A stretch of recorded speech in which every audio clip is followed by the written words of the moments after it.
The National Psychiatric Hospital will be relocated to another site in Berbice. Leon Susaran has the details. The National Psychiatric Hospital at Fort Kanji will be relocated very soon.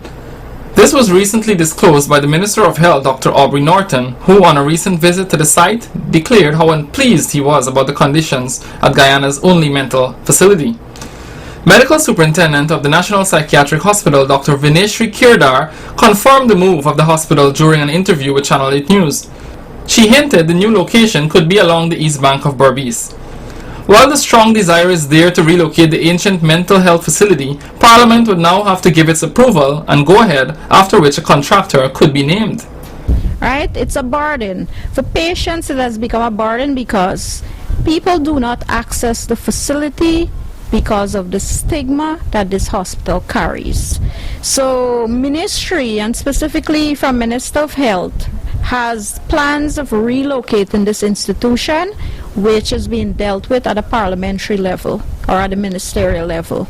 But his main focus is to have the entire hospital relocated to another site within Region 6.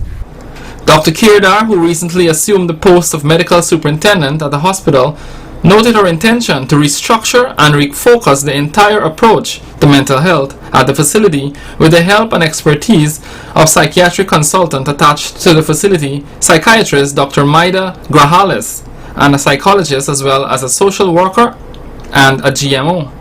But from a mental health perspective, how we approach mental health in this region, it has to be changed. Right? We don't have the patient coming to us, so now we are going to take our services out to the patients. Starting with, we have a series of satellite clinics. Skeldon already have their clinic in progress, where Dr. Maida and her team, they would go out there on Fridays to see patients from the Molson Creek Skeldon area, so the patient don't have to travel all the way to New Amsterdam Hospital or to New Amsterdam Psychiatric Hospital. Also, we are going to start another clinic for consultations at Port Morant, which will be up and running within a week. The medical superintendent also revealed that the institution is experiencing a staff shortage, and this is hampering its operations. A new batch of male nurses, she said, will soon augment staffing at the institution. We're severely understaffed at the Fort Kanji Hospital, right? We need at least minimum 3 to 4 nurses that can be on a specific ward, minimum 2 nurses per shifts. Right? At this moment, we're working on that. The Director of Regional Health Services has also started the training where we have in batches of new students coming in. And we have a lot of females coming on. So soon we're trying to start another batch of training, but specifically for the males, because we need the male nurses here. Because working here in the night at the psychiatric hospital does have its, its challenges. So we're trying to also increment or augment our force, and that's specifically concerning staff, right, when it comes to the nursing staff. Doctors go and doctor come, but the only doctor has remained constant here over the years, Dr. Maida, right? So we're trying to at least have a backup psychiatrist here within, I would say, within the year. So as to cater for, because when Dr. Maida goes on leave, you will need another psychiatrist. And if we have one in New Amsterdam or one in Skeldon, it would be perfect. Dr. Kirdar feels strongly that the image and perception of the hospital by some members of the public will change when it is relocated. There will be more space for patients, and there will be having more modern facilities to enhance their treatments of mental health in this, the 21st century.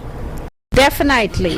And I also feel that if the hospital is relocated, we can change the image of this hospital, right? Because, when you say Fort Kanji Hospital or the Madhouse, people automatically they shut off. Nobody's interested to come there, because if I am going to refer a 15-year-old for depression or, a severe anxiety issue, 15 years old, and the parents and relatives find out that they have to come here for therapy and medication, they don't send the kids.